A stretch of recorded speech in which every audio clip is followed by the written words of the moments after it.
Before we talk about what works, we need to take apart something that doesn't. The myth that you need a high income to build wealth. Of course, it sounds like it should be true. More money in means more money to save, more to invest, more to grow. Income matters, I'm not going to pretend otherwise, but it's not the deciding factor people assume it is, not even close. A researcher named Thomas Stanley spent decades of his life studying American millionaires, and what he found surprised just about everyone. The majority weren't doctors or lawyers or high-flying corporate executives. They were teachers, accountants, small business owners, people with completely ordinary incomes living in middle-class neighborhoods.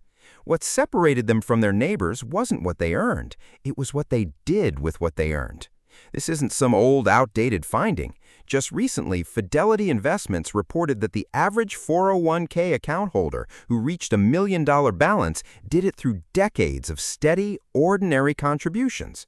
There were no sudden windfalls, no big inheritances, no secret stock-picking strategy. There was just time, consistency, and a basic understanding of how wealth actually accumulates. The income ceiling you think you have isn't as solid as you assume, and the wealth ceiling is higher than most people are ever told. There's a concept called your savings rate, and it might be the single most important number in your financial life. It's not your income, it's not your investment returns. Your savings rate is simply the percentage of your income that you save and invest instead of spend. The math behind this number rewards small changes in an almost unfair way. The blogger known as Mr. Money Mustache popularized a now classic analysis showing the relationship between your savings rate and how many years you need to work before you can choose to stop. If you save 10% of your income, you're looking at a career of roughly 4 decades before you reach financial independence. It's a standard path. But watch what happens next. If you can push that savings rate to 20%, the timeline drops by close to a full decade. Save 30% and you've just cut nearly a decade and a half off that original timeline. Push to 40 or 50% and the years you have left to work start to look unrecognizable. The relationship isn't a straight line, it's closer to an exponential curve. Every additional percentage point you save doesn't just add a little bit, it compounds on itself, dramatically accelerating your path to freedom. Now, I'm not telling you to save half your income tomorrow. For most people, that's not realistic, and frankly, I'd rather you enjoy your life along the way. But the principle holds. Even a modest jump from 10% to 20% can shave years and years off the time it takes to reach real financial freedom. The gap between what you earn and what you spend is the engine of wealth, and you almost certainly have more control over that gap than you've been led to believe. Numbers are persuasive, but stories are what actually change our behavior. So let me tell you about a woman named Sylvia Bloom. For 67 years, Sylvia worked as a legal secretary in New York City. She wasn't a partner at the firm, she was a secretary. She took the subway to work every day. She lived her entire adult life in a modest, rent-controlled apartment. She dressed simply. By all outside appearances, her life was completely ordinary. When she passed away in 2016, at the age of 96, her friends and family were stunned to learn she had left behind an estate worth roughly $9 million. $9 million on a secretary's salary. How? By most accounts, she paid close attention to the investments her employers were making, and when they invested, she quietly invested her own modest savings right alongside them in similar ways. She did this for decades. No panic, no chasing shortcuts, just simple, consistent investing year after year. Her story made headlines because her will made it public, but the pattern itself isn't rare at all. It's just usually invisible. There are countless people building extraordinary wealth on ordinary incomes, quietly, with nobody watching. The common thread in nearly every one of these stories is the same. They started, they stayed consistent, and they never ever confused the appearance of wealth with the reality of it. These people didn't drive expensive cars to look successful. They drove reasonable cars and invested the difference. They didn't upgrade their house or their wardrobe every time they got a raise. They kept their expenses steady and let their investments do the growing instead. It's a simple formula. That doesn't mean it's easy, but it is simple. So let's get specific, because inspiration without a plan is just a feeling that fades. Here is the framework in order. Step 1. Know your number.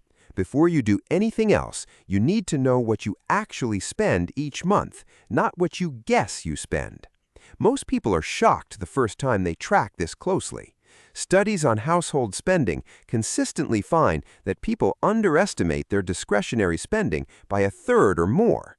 That's not a rounding error, it's a massive blind spot. Track every dollar for 1 month. The awareness alone is often enough to change your behavior. Step 2. Automate your savings before you ever touch your paycheck. This might be the single most effective tactic in all of personal finance. When your savings happen automatically, transferred to an investment account the day you get paid, you simply adapt to living on what's left. The Nobel Prize-winning economist Richard Thaler built much of his career proving this.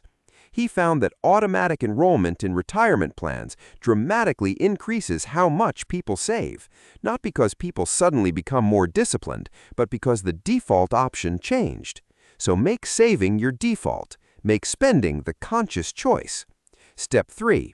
Invest in low-cost index funds consistently. For decades, researchers have compared actively managed funds, run by highly paid professionals, to simple, boring index funds that just track the market. The results are overwhelming. The vast majority of professional fund managers fail to beat a plain index fund over a decade or more. You don't need to be smarter than the market. You just need to own a piece of it, consistently, for a long, long time. Step 4. Raise your savings rate by 1% every year. If you're saving 10% this year, aim for 11 next year, then 12 the year after. This change feels invisible day to day. You won't even notice it. But stretched across a decade, you've gone from saving 10% to saving 20% without ever making a dramatic, painful lifestyle cut. Now for the part nobody really talks about, the emotional part.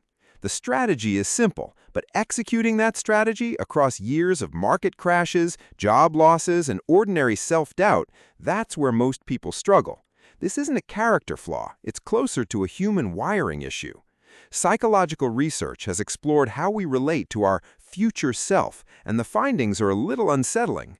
When we imagine ourselves decades from now, our brain activity looks less like we're thinking about ourselves and more like we're thinking about a complete stranger. That person is distant, abstract, and it's hard to make sacrifices today for a stranger. But every dollar you invest today is, quite literally, a gift you're giving to that person. And when the market inevitably drops, because it will, remember this: every major downturn in history has eventually recovered. The 2008 financial crisis, the 2020 crash, the people who stayed invested, who resisted the urge to panic sell at the bottom, consistently came out far ahead. Volatility isn't the enemy. Panic is. Let's go back to Thomas Stanley's research for a moment. It didn't just identify who the millionaires were, it identified how they actually lived. The typical millionaire lived in a home worth meaningfully less than what they could technically afford. They drove cars that were several years old. They did this not because they were cheap, but because they had made a clear, conscious decision about what money was actually for. They weren't using money to signal status to others. They were using it to buy their own freedom. And freedom doesn't look flashy. Freedom looks like a Tuesday afternoon with nowhere you have to be. It looks like an unexpected car repair that doesn't wreck your month. It looks like being able to turn down a job offer because you don't desperately need the paycheck. That's what these ordinary millionaires were quietly building. Not a lifestyle for an audience, a life with options. One more thing the research found. Most of them started early. Not with large amounts, but early. Time is the one ingredient that makes everything else work. The earlier you start, the less you ultimately have to sacrifice. Let me put real numbers behind that. Say you're 25. You start investing $300 a month until you're 65. At an 8% average return, which is conservative by historical standards, you'll have roughly $1 million. Now, let's say you wait. You start at 35, with the same $300 a month and the same return. By the time you're 65, you'd have less than half that total. The same contribution, the same return, just a 10-year delay. The difference is hundreds of thousands of dollars lost purely to waiting. And if you're already 35 or 45 and you're thinking it's too late, it's not. Starting at 40 with $500 a month for 25 years at that same return still builds a very substantial nest egg, well into the high six figures. The best time to start was 10 years ago. The second best time is right now. One final thought, because I want to be completely honest with you. Everything we've discussed works better when your income grows alongside it.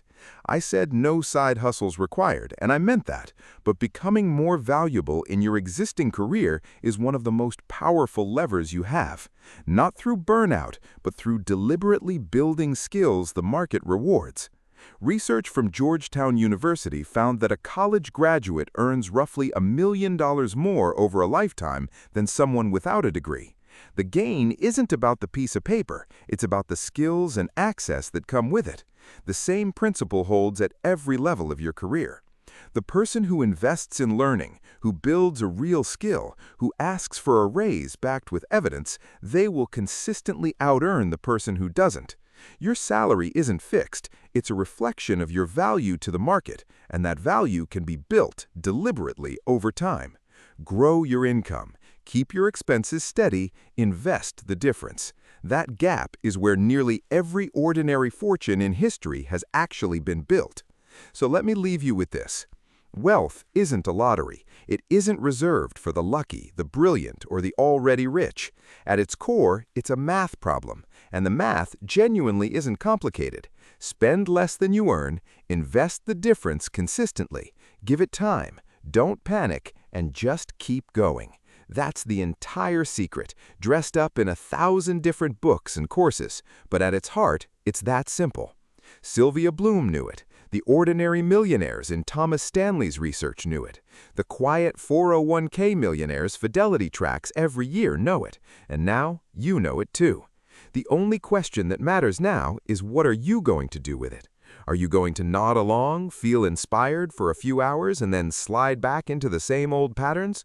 Or are you going to open that investment account this week, automate your first contribution, track your spending for the first time, and make one real concrete move toward the life you actually want, starting today?